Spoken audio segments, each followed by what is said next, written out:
Vestal virgins in ancient Rome were typically upper-class women selected to serve the goddess of the hearth, Vesta.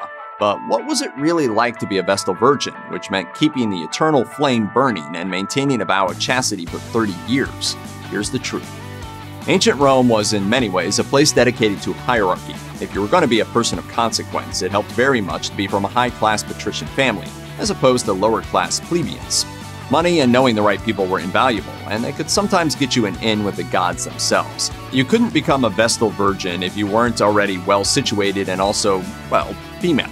The Vestals were chosen for service when they were quite young, usually between 6 to 10 years old.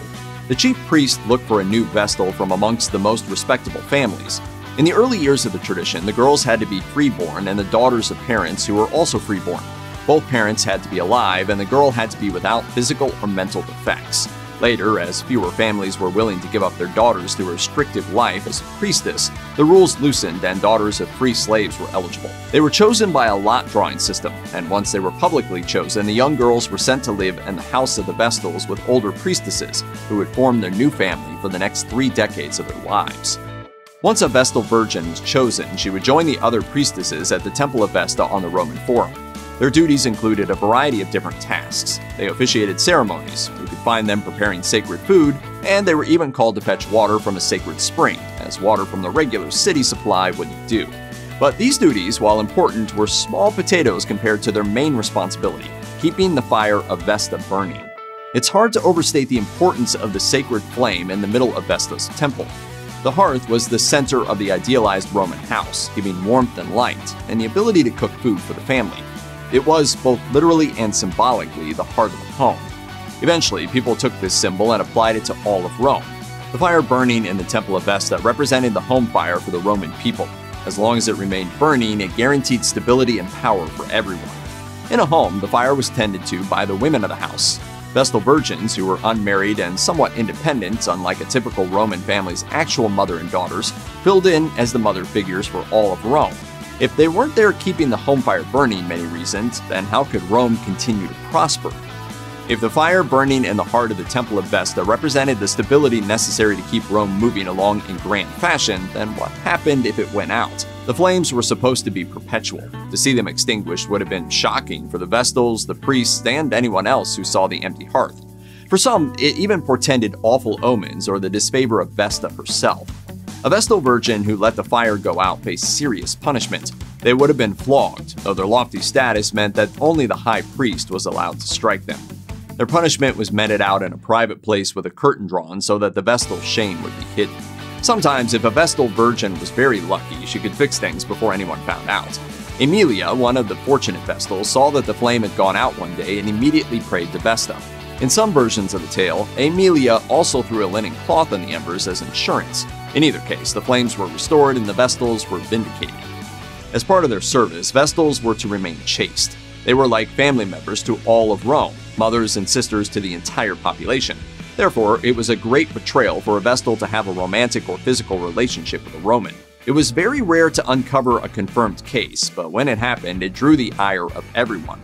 The crime was so abhorrent to Romans that Vestal Virgins who were found to have violated the terms of their celibacy were subject to a horrifying fate. They were buried alive. Most scholars agree that this specific punishment was used because no Roman wanted to be directly responsible for a Vestal's death, though there may also be a connection between burying a Vestal alive and the goddess Vesta's connection to the earth. Whatever the reason, the Vestal who was convicted of breaking her celibacy would be led to an underground chamber near the Colline Gate. The tomb contained food, drink, a lamp, and even a bed with blankets so that the people who forced the Vestal Virgin into her final resting place could say they didn't directly cause her death, thus avoiding the wrath of any deities who might be offended. Apparently, it's all about plausible deniability with the gods. Vestal Virgins didn't have to work through a lifetime appointment, but their 30-year term often left them so changed that a return to regular Roman life was an awkward prospect. Vestals were meant to spend 3 decades of their life devoted to the service of Vesta and her perpetual flame. According to Greek historian Plutarch, the first 10 years were devoted simply to learning how to be the best Vestal Virgin possible. The next 10 were dedicated to performing rituals, while the final decade of a Vestal service was supposed to be focused on training the next group of priestesses. Once the next 30 years were up, they were free to re-enter society and become regular Roman wives. However, few are documented as having been married, though some believe that wedding a former Vestal would bring good fortune. Plutarch wrote that Vestals who did find a husband were, quote, accompanied ever after with regret and melancholy. This is perhaps because life as a matron, no matter how high class, was dramatically different from their religious lives. Where Vestals had been relatively free to conduct their own affairs, married women would always be expected to defer to their husbands. If someone didn't mind the 30 years of celibacy and daily ritual, life as a Vestal Virgin wasn't all that bad, especially considering the lot of other Roman women. Whereas the wives and daughters of Rome were beholden to the men in their lives who dictated practically their every move, Vestals were the rare women who had at least some charge over their own fate. Vestal Virgins were formally cut loose from the patriarchal power that governed the lives of nearly all other women of the time. They could make their own wills, since they had the ability to own property. A Vestal might even make an appearance in court on occasion. Because she was considered to be of outstanding status and virtue, a Vestal could deliver testimony without giving the customary oath first. They were also sometimes entrusted with important legal documents like treaties. In some cases, they could even cast a vote, an incredibly rare privilege for women in male-dominated Rome.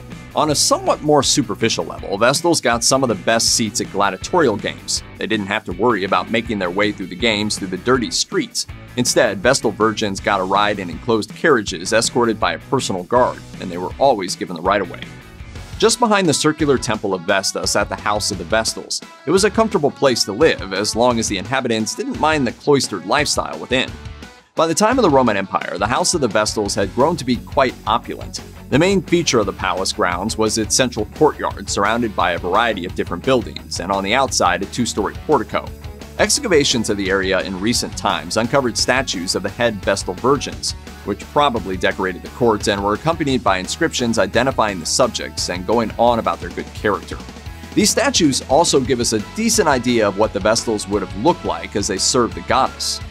Other features uncovered at the site include fountains, an in-house bakery, marble floors, multiple bathrooms, and even a heating system.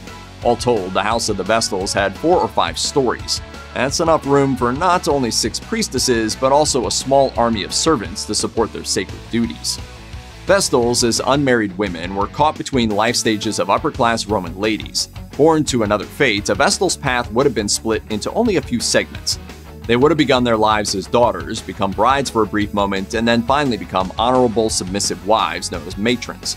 Regular Roman women dressed differently according to their stage in life, changing out clothing, jewelry, and hairstyles as they aged. Vestal Virgins, who could be in their 40s by the time they were officially released from their duties, experienced a different fate. They were unmarried, but often seen as symbolic brides and mothers to all of Rome, tending to the sacred hearth fire for their entire civilization. As a result, their clothing reflected that liminal, intermediate state of being. Vestals wore the long dresses of matrons, but they wore their hair in a 6-lock style reminiscent of bridal fashion. They also sported a belt tied with a special square knot that was also worn by young brides at the time. Their style of wearing their hair tied up with different bands of cloth may also be related to the style worn by the mothers of Rome, though there isn't definitive evidence that it was reserved only for matrons. Historians weren't sure where the tradition of the Vestal Virgins began. The Journal of Roman Studies suggests that it has something to do with the royal family of very ancient Rome, who would have been tied up in the spiritual life of their people as much as the physical. It could have been that the wives of ancient kings were the original Vestals. If you were to ask a Roman of the day, however, they might answer differently. The Vestal Virgins, some would say, actually helped to found Rome itself. Their origins stretched all the way back to the mythology of the Roman people before the city even existed. According to the Roman historian Livy, it began in part with Rhea Silvia. When her father, King Numitor, was defeated by his brother Amulius, she was forced into service as a Vestal Virgin. Amulius's goal was to destroy the chance that Numitor's descendants could take their revenge. Despite the attempts to bring an end to Numitor's line, Rhea Silvia gave birth to twin boys.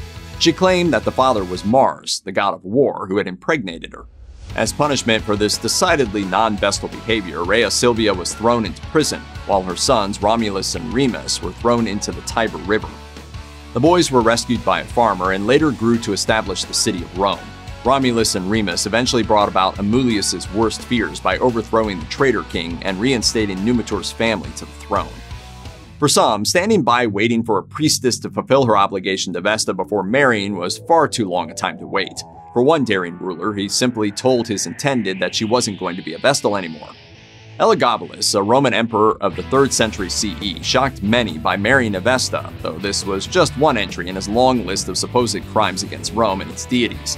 He became a teenage emperor after much scheming by his family. Authorities had hoped he would bring stability back to a struggling Roman Empire, but he quickly upset everyone by advocating for the worship of Elagabalus, the Syrian god who was also his namesake. In an attempt to repair his reputation, Elagabalus married aristocratic Roman women, eventually securing 3 wives. The last of these, Aquilia Severa, brought even more controversy because she was a Vestal Virgin. How's it going, Marie?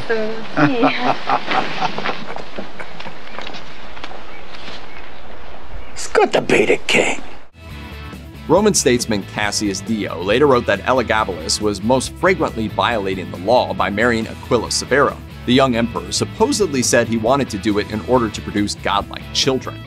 Many of the written accounts of Elagabalus's reign are at least a bit suspect given the political controversy surrounding him and the unsubstantiated tales of his wildness.